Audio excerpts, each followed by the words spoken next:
दोस्तों नमस्कार, ये है मार्गदर्शन फॉर सिविल सर्विसेज। मैं अनुराग चौधरी।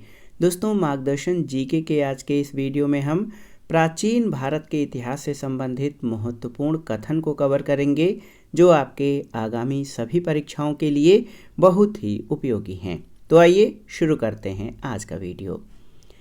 पहला कथन है कि मैं कवि हूँ, मेरा पिता वैद्य है और मेरी माँ अन्न पीसने वाली है। ये जो वक्तव्य है या कथन है कहाँ पर आता है? तो याद रखिएगा, ऋग्वेद के 9वें मंडल में ये कथन आता है कि मैं कवि हूँ, मेरा पिता वैद्य है और मेरी माँ अन्न पीसने वाली है। अगला है सभा और समिति प्रजापति की 2 पुत्रियां हैं, ये किस वेद में उल्लिखित है? तो याद रखिएगा, कई बार परीक्षाओं में पूछा गया है। अथर्ववेद में उल्लिखित है कि सभा और समिति प्रजापति की 2 पुत्रियां हैं। अगला है देखिए, भूमि माता है और मैं उसका पुत्र हूँ। ये अथर्ववेद के पृथ्वी सूक्त में इसका वर्णन आता है कि भूमि माता है और मैं उसका पुत्र हूँ। अगले प्रश्न पर आते हैं, अगले कथन पर कि अधिक अन्न उत्पन्न करें, यही हमारा धर्म होना चाहिए। तो याद रखिए, तैत्तिरीय उपनिषद में ये कथन आता है कि अधिक अन्न उत्पन्न करें, यही हमारा धर्म होना चाहिए। एक बहुत ही महत्वपूर्ण कथन या वक्तव्य है कि युद्ध पहले मस्तिष्क में लड़ा जाता है, भूमि का प्रयोग उसके बाद होता है।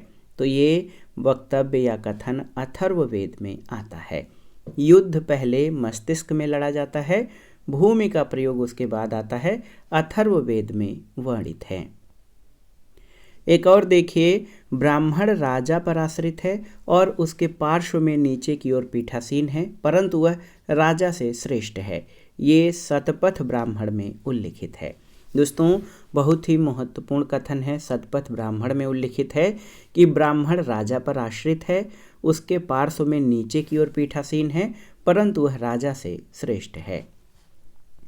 असतो माँ सद्गमय, असत्य के मार्ग से हमें जो है सत्य मार्ग पर ले चलें, तो अस्तो माँ सद्गमय, तो ये ऋग्वेद में वर्णित सूत्र है। सत्यमेव जयते यानी सत्य की विजय होती है, ये मुंडकोपनिषद में वर्णित है। और देखिए यहाँ पर कि हे गृहकारक, तेरी सब कड़ियाँ टूट गई हैं, शिखर ढह गया है, चित्त संस्कार रहित हो गया है और तृष्णा का नाश हो गया है। ये किसने कहा है? तो याद रखिएगा, ये महात्मा बुद्ध के उद्गार हैं ज्ञान प्राप्ति के बाद। हे गृहकारक, तेरी सब कड़ियाँ टूट गई हैं, शिखर ढह गया है, चित्त संस्कार रहित हो गया है और तृष्णा का नाश हो गया है।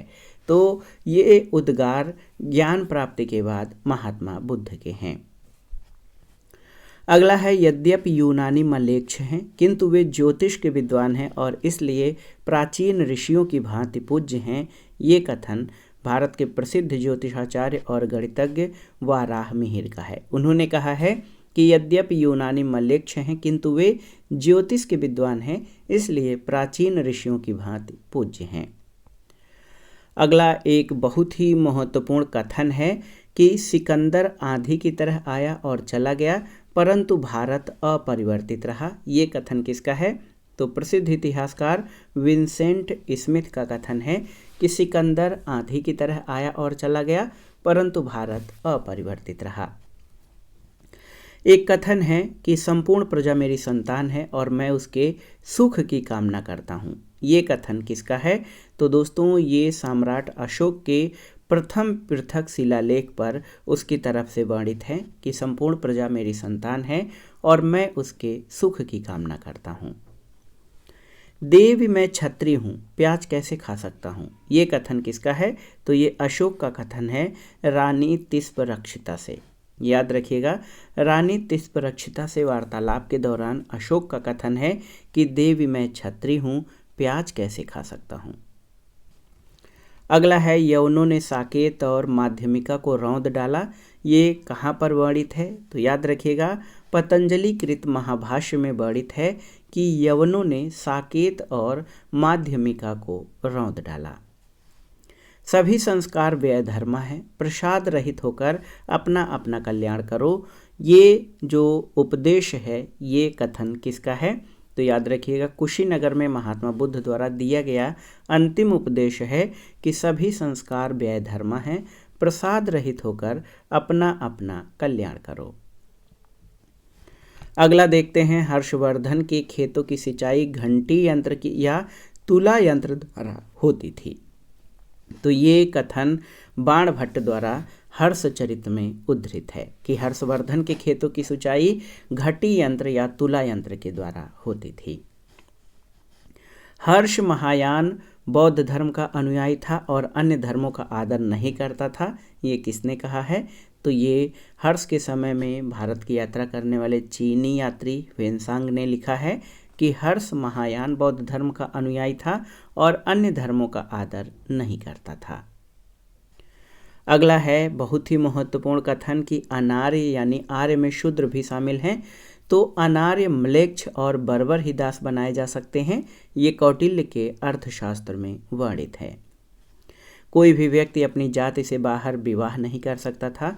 केवल ब्राह्मणों को व्यवसाय परिवर्तन का अधिकार आपातकाल में था। तो ये जो कथन है मेगस्थनीज द्वारा अपनी कृति इंडिका में दिया गया है। जब तक जीवित रहो सुख से जीवित रहो, चाहे इसके लिए ऋण ही लेना पड़े, क्योंकि शरीर के भस्मीभूत हो जाने पर पुनरागमन नहीं हो सकता। तो ये चार्वाक दर्शन का प्रसिद्ध सूत्र है कि जब तक जीवित रहो सुख से जीवित रहो, चाहे इसके लिए ऋण ही क्यों न लेना पड़े। वैदिक मंत्र जल विहीन मरुस्थल और पंथहीन जंगल है। ये कथन किसका है? तो ये महात्मा बुद्ध का कथन है। वेद शाश्वत सत्य हैं, तो ये मीमांसा में वर्णित हैं कि वेद शाश्वत सत्य हैं। अपने जीवन काल में उसे केवल आधे आंवले पर निर्वाह करना पड़ा। तो दिव्यावदान में ये अशोक के संदर्भ में वर्णित है कि अपने जीवन काल में उसे केवल आधे आंवले पर निर्वाह करना पड़ा था। हर्ष में अशोक तथा समुद्रगुप्त दोनों का मिश्रण था। ये वक्तव्य प्रसिद्ध इतिहासकार राधा कुमुद मुखर्जी द्वारा हर्ष के बारे में टिप्पणी करते हुए लिखा गया है कि हर्ष में अशोक और समुद्रगुप्त दोनों का मिश्रण था। अगला है कि सिकंदर की मृत्यु के बाद भारत ने अपनी गर्दन से दास्ता का जुआ उतार फेंका। साथ ही इस युक्त युद्ध का नायक सैंड्रोकोटस था। ये कथन जस्टिन का है। देखिए, हड़प्पा और मोहनजोदड़ो को एक विस्तृत साम्राज्य की जुड़वा राजधानी किसने कहा था?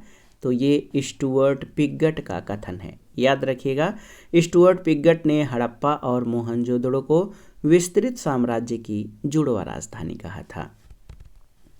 अगला है कि राजा को राज्य कार्य में मंत्रियों का परामर्श लेना चाहिए, क्योंकि सिर्फ अकेला पहिया नहीं चल सकता।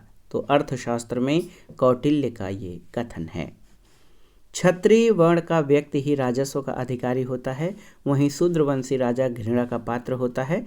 तो ये चाणक्य का कथन है। प्राचीन भारत के इतिहास में गुप्त काल का वही स्थान है जो यूनान के इतिहास में पेरिक्लियन युग का। तो ये डॉक्टर बर्नेट का कथन है। भारत को रत्नों की एकमात्र जननी, सबसे महंगी वस्तुओं की महान जन्मदात्री किसने कहा है? तो प्लिनी ने। और ऐसा कोई वर्ष नहीं बीतता था जिसमें भारत रोमन राजकोष से 10 करोड़ से सोस्टियर या रोमन सिक्का न खींच लेता हो। ये प्लिनी का कथन है और ये इस बात का वर्णन करता है कि प्राचीन काल में भी भारत और रोमन के बीच व्यापार जो है बड़ी मात्रा में होता था। पुष्यमित्र की राज्य क्रांति मौर्य अत्याचार के विरुद्ध और मौर्यों द्वारा अपनाए गए विदेशी विचारों का अस्वीकरण था। तो ये कथन किसका है? तो निहार रंजन राय का कथन है कि पुष्यमित्र की राज्य क्रांति मौर्य अत्याचार के विरुद्ध और मौर्यों द्वारा अपनाए गए विदेशी विचारों का अस्वीकरण था। भारत की वैज्ञानिक सीमा हिंदुकुश पर्वत थी। तो ये स्मिथ का कथन है। और युवा अवस्था में वह यानी चंद्रगुप्त मौर्य सिकंदर से मिला था। ये किसका कथन है? तो ये प्लूटार्क का कथन है। अगला है कि हर क्षण और हर स्थान पर, चाहे वह रसोई घर में हो, अंतःपुर में हो अथवा उद्यान में, मेरे प्रतिवेदक मुझे प्रजा के कार्यों के संबंध में सूचित करें। तो ये अशोक के 6ठे शिलालेख में वर्णन है। यदि पूर्वी भारत में उग्रसेन महापद्म मगध के सिंहासन पर चंद्रगुप्त मौर्य का अग्रज रहा हो तो पश्चिमोत्तर भारत में सिकंदर उसका अग्रदूत था। ये डॉक्टर राय चौधरी का कथन है।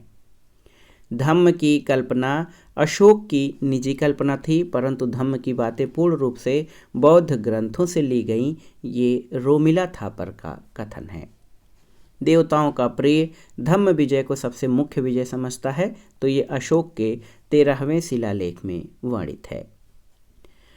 अशोक ने अपने 99 भाइयों को मारकर गद्दी प्राप्त की, तो ये कहाँ पर वर्णित है दोस्तों? सिंहली अनुश्रुति है कि अशोक ने अपने 99 भाइयों को मारकर राजगद्दी प्राप्त की थी। धम्म अशोक का आविष्कार था, तो ये रोमिला थापर का कथन है। और निसंदेह बुद्ध भारत में जन्म लेने वाले महानतम व्यक्ति थे। ये A.L. बासम की कृति है। कौटिल्य ने चंद्रगुप्त को जम्बूद्वीप का सम्राट बनाया, ये महावंश में वर्णित है। और देखिए, प्रजा के सुख में ही राजा का सुख है और प्रजा की भलाई में ही उसकी भलाई है। ये अर्थशास्त्र कौटिल्य के अर्थशास्त्र में वर्णित है। संपूर्ण भारत उसके कब्जे में था, तो ये चंद्रगुप्त के संदर्भ में जस्टिन का कथन है। सिंधु नदी पार कर सेल्यूकस ने चंद्रगुप्त से युद्ध छेड़ा। अंत में दोनों में संधि हो गई और दोनों में व्यवहारिक संबंध स्थापित हो गए, तो ये एथीनियस का कथन है। यद्यपि यवन बर्बर हैं, परंतु ज्योतिष के विद्वान होने के कारण ऋषियों की भांति पूज्य हैं, तो ये बाराहमिहिर का कथन है।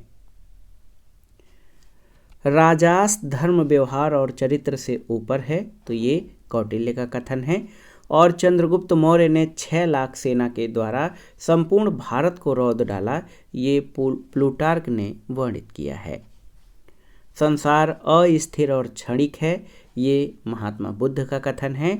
और चंद्रगुप्त की सेना डाकुओं का गिरोह थी, ये वर्णन जस्टिन ने किया है कि चंद्रगुप्त की सेना डाकुओं का गिरोह थी।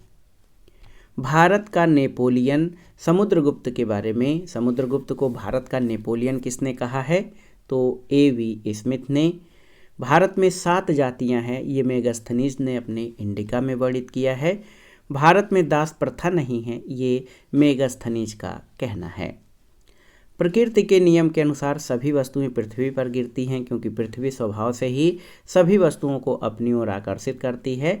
तो ये विचार सबसे पहले भारतीय गणितज्ञ ब्रह्मगुप्त के द्वारा प्रस्तुत किया गया था। आर्यों का आदि देश भारत का ब्रह्मर्षि देश था, ये गंगानाथ झा का कथन है। और आर्यों का मूल निवास मध्य एशिया है, जर्मन विद्वान मैक्स मूलर का कथन है। आर्य तिब्बत के मूल निवासी थे, ये मान्यता दयानंद सरस्वती की है। और उत्तरी ध्रुव आर्यों का मूल निवास था, ये बाल गंगाधर तिलक की मान्यता है। तो दोस्तों, ये था आज का वीडियो, प्राचीन भारत के इतिहास से संबंधित महत्वपूर्ण कथन जो परीक्षाओं के लिए बहुत ही महत्वपूर्ण है। आप इनको तैयार कर लीजिएगा। ये वीडियो शार्ट में ही बहुत महत्वपूर्ण प्रश्नों को अपने में सहेजे हुए है, इसलिए आप इसको अच्छे से तैयार करिएगा ताकि इसमें शामिल जो प्रश्न हैं आपको अच्छे से तैयार हो जाएं और परीक्षाओं में जब ये पूछे जाएं तो आप उनको सही सही अटेम्प्ट कर सकें। तो वीडियो आपको कैसा लगा हमें कमेंट बॉक्स में ज़रूर बताइएगा।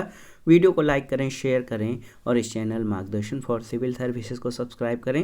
वीडियो देखने के लिए धन्यवाद दोस्तों, नमस्कार।